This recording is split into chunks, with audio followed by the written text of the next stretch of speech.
elle a connu des difficultés, comme tout le monde. Des déboires aussi. Le métier de commerçante de tissus est un métier risqué. Il y a beaucoup de risques à prendre. Et parfois, des rencontres, des difficultés sur le marché. Il y a des dessins qui ne passent pas. Ou des dessins qui sont copiés par d'autres. Toutes sortes de difficultés de toutes sortes de difficultés de toute nature.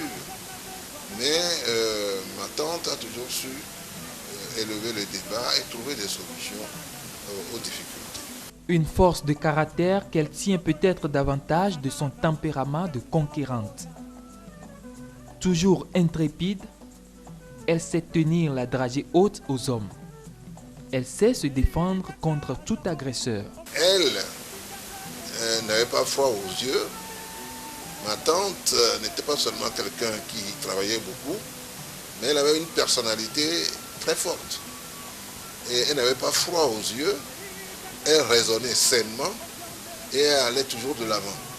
Elle menait un genre de vie tout à fait simple. Elle aimait être bien. Et elle avait une expression pimpin à couer.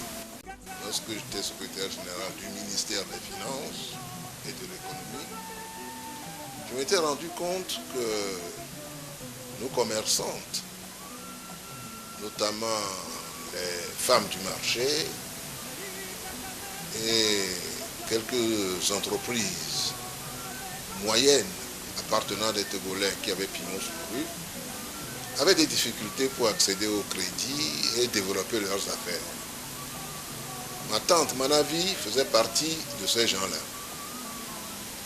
Alors j'ai souvenance qu'un jour, au niveau d'une réunion à la Banque centrale, j'avais obtenu le soutien de mon ministre, M. Boukari Djobor, pour soulever cette question. À ma manière, toujours assez directe. Et j'ai fait remarquer au directeur de la BCEAO qu'il avait, lui, un pouvoir, jusqu'à un certain montant de crédit, d'octroyer ce qu'on appelait le réescompte, qui permettait aux banques de s'engager pour nos commerçants et nos commerçantes. Ce n'était pas un montant extraordinaire, mais le principe était bon, parce que une fois l'accès au crédit trouvé, il n'y avait plus de raison de revenir en arrière. Donc je suis intervenu pour un certain nombre de commerçantes qui ont eu accès au crédit. Mais je constate que celle qui a le plus brillamment réussi, c'est ma tante Manavi.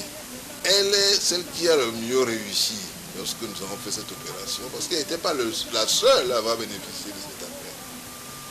Mais d'autres n'ont pas pu réellement concrétiser cette bonne volonté que nous avions manifestée et ce souci que nous avions de donner un coup de pouce à nos commerçantes.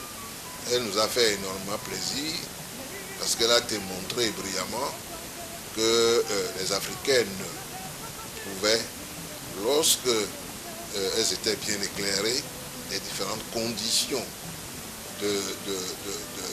d'organisation du travail et de l'entreprise, pouvaient obtenir des résultats satisfaisants. Elle a été extrêmement brillante et c'est un honneur pour nous tous. Vous savez qu'il y a toute une légende ici au Togo autour des Mami Benz ou les Nana Benz. Cette classe de femmes d'affaires enrichies par le travail, l'intelligence et le dévouement, dont mon avis était le modèle. Ces femmes ont fait longtemps l'honneur de notre pays, puisque le terme de Nana Benz ou Mami Benz est répandu sur tout le continent africain maintenant. Tout le monde sait ce que c'est qu'une Nana Benz.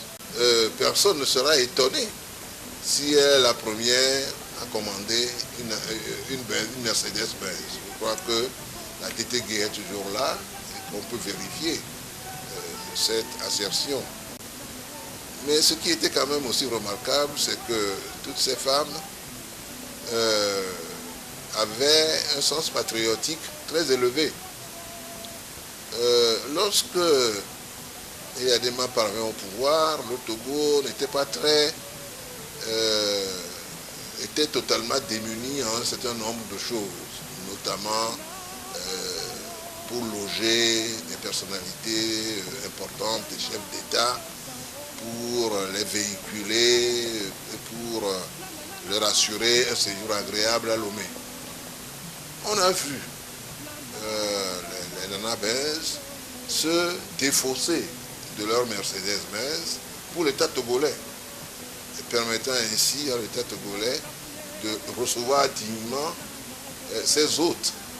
Et on cite surtout cette conférence de l'OCAM qui a eu lieu ici et où nos Nana Benz, Manavi, entre autres, ont donné leur véhicule à l'État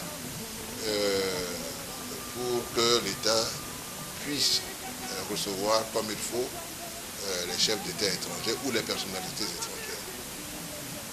Alors, nos Nana Benz n'étaient pas seulement des personnes qui ne pensaient qu'à elles étaient également vraiment des citoyennes à part entière et ont eu à le démontrer en plusieurs occasions.